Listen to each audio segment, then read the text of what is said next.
Welcome to the Fibromyalgia Podcast. I'm Tami, fibromyalgia coach, author, and founder of the International Fibromyalgia Coaching Institute. The goal of this podcast is to empower you with access to the dream team of experts and coaches I've discovered are key to living the fibro life you love. From the comfort of your own home, and maybe even your pajamas, I'll help you take back control of your life and health. To help out with Fibro Fog, I always include full show notes and additional resources at fibromyalgiapodcast.com. You're listening to the Fibromyalgia Podcast with Tami, Episode 2. Welcome to the Fibromyalgia Podcast. I'm your coach, Tami, and today we're going to be talking about why your body isn't actually the enemy. First, I want to start by just sharing a little story with you. Back when I was a kid, I was always the one who was sick. I was one of those kids who always had something going on. In fact, in my family, we used to always joke around about how my parents would take me to the doctor for maintenance. I was like that old car that kind of kept falling apart. And we would take my sister to the doctor for repair. She was the tomboy and she was always like getting into trouble somewhere. But I just always had these ongoing maintenance kind of issues. My digestion never worked great. I had my tonsils out and tubes put in my ears when I was a kid. I mean, there's just been stuff my whole life. And fibromyalgia is just part of those things. I remember back when I was in high school, I remember it was actually the summer after my senior year. And I distinctly remember I was house sitting and I was just frustrated one night. And I remember praying, oh God, if I was a car, I would have qualified for the lemon law by now. And surely, can't we do something about this? Can't I get a new body? And I just always felt like, why did you give me this defective body? And maybe some of you can relate to that. You're kind of maybe feeling stuck in a body that doesn't do the things you want it to do. It doesn't feel the way you want it to feel. It's frustrating. And you may even feel like you're locked in a prison, and that prison is your body. But here's the thing. I really do believe that our bodies were made to heal themselves. I mean, it's amazing. If you cut yourself, that cut heals. If you break a bone, the bone heals. And unless there's something really wrong, your body is made to heal itself. And I don't think that's any different when it comes to fibromyalgia. It's just that we don't know as much about fibromyalgia. We're not always sure exactly what we need to do in order to help our bodies heal. But I do believe that that is still the case. Our bodies were made to heal. And so what is it that we can do to help our bodies heal? The thing is that without your body, you like, there is no you, right? If you, depending on your religious beliefs, your spiritual beliefs, maybe you believe that we're spirit, but at the same time, when you are married, you use your lips to kiss, right? You hug each other and you use your arms to hold each other. When you call and you talk to somebody on the phone, it's your voice that they hear. Our physical presence is very much who we are. And this idea that our bodies are something completely separate, that there's me over here and my body over there, and I am me, but my body is this defective thing I'm stuck inside, is really just not that helpful or really, honestly, all that healthy. I believe that you and your body are actually on the same side. One day after I had been married for about 6 months or so, that was about when I started getting close to a diagnosis for fibromyalgia. I think I'd been married a little over 6 months when I finally got my diagnosis. And I remember one day just complaining to my husband, my brand new husband, about my body, about hurting all the time and being tired and being fat and being ugly and all the things we girls often say, right? But it felt like the truth. right? Because my body couldn't do what other people's bodies did, right? My fibromyalgia really was an obstacle back then. And I will never forget what he said to me. He looked at me and he said, I want you to know, every time you say things like that, you are actually putting me down. He said, I chose you. I think you're beautiful. And every time you say things like that, you're basically calling me a liar. Well, that was kind of like a slap in the face, the good kind of slap in the face, right? Where it's sort of a wake up where you're like, oh my gosh, I had no idea that every time I said stuff like that, that made him feel bad because I was basically saying, hey, why did you choose me? You're crazy. So I started looking at life a little differently. I started thinking, okay, what if I could look at myself through my husband's eyes? What if I could see myself as this beautiful, amazing person that he saw? How would I treat myself differently? And I realized that I was basically treating my body as if it was a stubborn donkey, or as if it was the printer in the office that wasn't working right. I mean, I would yell at it. I would call it bad names. I would, like the printer, smack it upside the head and maybe see if that'll work. And I basically was abusing my body. We never really look at it that way, but let me give you an example here. So let's say that because I didn't really respect my body and I thought it was the enemy, let's say I wasn't really paying attention to what I ate very much. Let's say that I stayed up super late or, just never got enough sleep. Let's say that while I was working on a project, instead of stopping and taking breaks and getting up and stretching and moving around and drinking water and all of the things, let's say I just pushed through to get it done. Those are all things I think all of us have done, but let me rephrase that in a different way. Let's pretend that your body was actually another person. Let's just pretend for a minute, just to give a different perspective, that you and your body were two different people. What we basically just did there was we fed that other person poison by eating things that we knew would make us sick.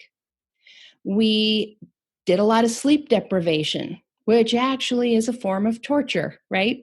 Not getting enough sleep, keeping you from getting good sleep. We were running a slave camp by pushing through the projects and never giving anybody a break or have lunch, right? Like if you were at a job that did that to you, you would be screaming and yelling and quitting and saying there is something illegal going on here. Yet we do things like that to ourselves all the time. So what if you could change your perspective? What if you could change your relationship with your body? And I know this isn't easy because you are in a body that hurts. You are in a body that maybe isn't able to do the things that you wish it could do. But what if it was also a victim? What if it was also on the same side as you, right? Like let's say both of you were prisoners of fibromyalgia, just for instance. What if you could work together to get out of that prison? What if by treating your body with respect, by giving it the sleep it needs, by feeding it healthy foods, by giving it the rest breaks it needs, what if that could actually help you feel better? Wouldn't that be worth considering? Wouldn't that be worth doing? I know this is a hard shift, especially for those of you who maybe have super severe symptoms, because you do hurt all the time. And it feels like your body is attacking you, especially if you have autoimmune. Like that's literally what an autoimmune condition is your body attacking itself. I have an autoimmune thyroid condition. I have Hashimoto's. And that's literally what that is. My body thinks my thyroid is evil and it's trying to kill it. But there are things that I can do to make that less the case. For instance, avoiding gluten is one of those things that I can do to make sure that my body doesn't see my thyroid as evil. So, what if there were simple things like that that you could do to help shift your relationship with your body? You and your body are on the same team. You are both trying to live the best life possible with fibromyalgia. Your body wants to heal if you simply give her the tools that she needs to be able to do that. And those tools, of course, we'll talk about this in future episodes when we get to talk about nutrition and things like that. But those tools are things like enough protein, enough the right vitamins and minerals. Those tools are things like rest and not using all of your energy, because believe it or not, it takes energy to heal, right? So if you're using every single scrap of your energy getting through the day, then you've got no energy left over for your body to heal. So we have got to make sure that our bodies have those basic raw materials to be able to heal. So, what are some of the things that you can maybe do to start shifting that attitude that you might have towards your body? First and foremost, I would recommend that if you have to have somebody or something to blame, that you would blame fibromyalgia. I believe that ultimately even fibromyalgia isn't necessarily the enemy. But again, that's a topic for another conversation. And that is definitely a little farther down the road if you're just getting started. So for now, if you have to, blame fibromyalgia, but don't blame your body. Your body is just trying to do her best. She is just trying to support you, be there for you, be you, right? And consider fibromyalgia the enemy if you have to have one. The other thing is to think about, what would we do if we were literally on the same team? What if we were both locked away in a prison together, me and my body? What could we do to work together to find a way out? You might also, if you have someone like I had my husband, you might also really tune into the things that they're saying and just entertain for a moment. What if I really am that person that they see? What if I really am as beautiful as they think? What if I really am as funny as they think? What if I really am as valuable to them as they say that I am? Now, I know this isn't the case for every single person on the planet. It can be tough sometimes. You might have people in your life that don't treat you in that way. But try to cultivate that experience for yourself. Try to find people who love you in that way and support you in that way, or think about yourself from the perspective of someone that you love. So if you had a child, how would you treat them? How would you talk to them? Would you call them names? Would you say, "Oh my gosh, you were so stupid. Why did you do that?" Like we often say to ourselves, right? Or would you be like, "Oh man, that fibro fog can really be a pain, you know? It just is the way it is sometimes." And give yourself a little bit of grace. Try to treat yourself the way that you would treat someone that you love, someone that you care about, someone that you are responsible for taking care of, someone that you are responsible for making sure that they have good food and good sleep and a healthy, non-abusive environment. Start listening in to the way that you talk to yourself. Do you call yourself names? Do you give yourself grace? Do you forgive yourself when you make a mistake? Are you super hard on yourself? I had a friend once who, for Lent, gave up being critical of others. And I thought that was really awesome, right? Like not complaining about people cutting you off in traffic, not complaining about people in general. And so I asked her, I said, "Are you including yourself in that?" And it totally stopped her in her tracks. So I would challenge you for that exact same thing. How are you talking to yourself? How are you treating yourself? Are you treating yourself with kindness and respect? Are you not being overly critical? Are you giving yourself the same grace that you would give someone else? If you had a fibro friend who had to cancel on you at the last minute, I bet you that you would be totally understanding and say, "Ah, I totally get how fibromyalgia can be. It totally sucks that you can't make it, but I understand." Or would you be like, "Oh my gosh, I can't believe you did that. You promised me you would be here." But we tend to talk to ourselves in that second way rather than the first. So, again, I know I've said this about 15 times in this one episode, but give yourself some grace. Show yourself some kindness. Be the person who looks out for you the most. Be the person who nurtures yourself. And if you find this super, super challenging, either just because of your own nature, or maybe you didn't grow up in an encouraging and supportive environment, maybe the words you did hear from your husband or your parents were negative, and that's the voice you have in your head, then sometimes it can be super helpful to have someone to help you through that.